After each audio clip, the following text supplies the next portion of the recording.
young people get sick too.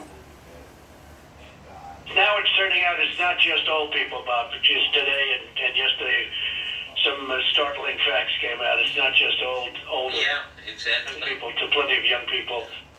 You saw the date there up on your screen. That was March 19th. He knew young people could get it and die from it. And he said so in private, but here's in public. And now we know it's the elderly. It's especially elderly if they have heart, diabetes, if they have problems. And we're watching it, and we're watching it very closely. Going forward, we must continue to remain vigilant in shielding the elderly and those with underlying conditions. We also strongly urge citizens to take extra precautions to shield those at highest risk, which are, in most cases, in many cases, the elderly, especially the elderly with medical problems such as heart or diabetes. He knew it wasn't just the elderly. Said so in private, but in public?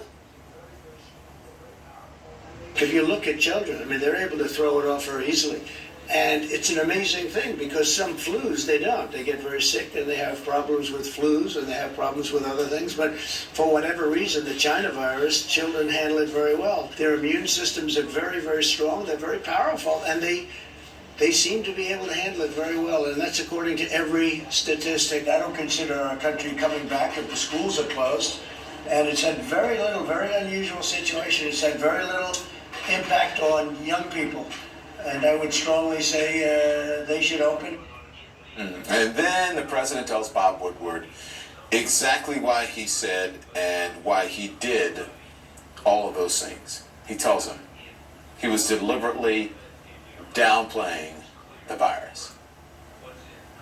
So give me a moment of talking to somebody, going through this with Fauci or somebody who kind of it caused a pivot in your mind, because it's clear just from what's on the public record that you went through a pivot on this to, oh my God, the gravity is almost inexplicable and unexplainable. Well, I think, Bob, really, to be honest with you, Sure, I want you to be.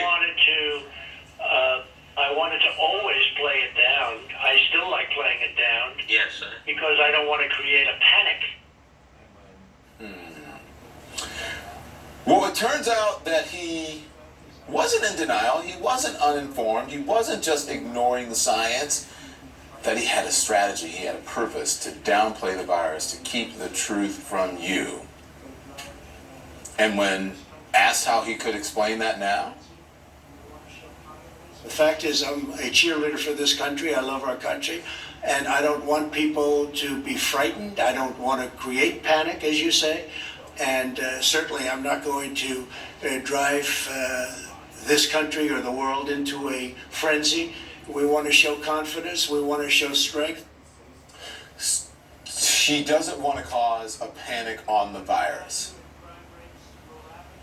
No problem at all he has causing a panic about violence and lying to divide us on race, stoking fear in America's cities and suburbs. Your home will go down in value and crime rates will rapidly rise. The end result is you will totally destroy the beautiful suburbs. Suburbia will be no longer. We must never allow mob rule, rioting, looting, arson, and violence. There is violence and danger in the streets of many Democrat-run cities throughout America. You know what I say? Protest is your ass. I don't talk about my ass.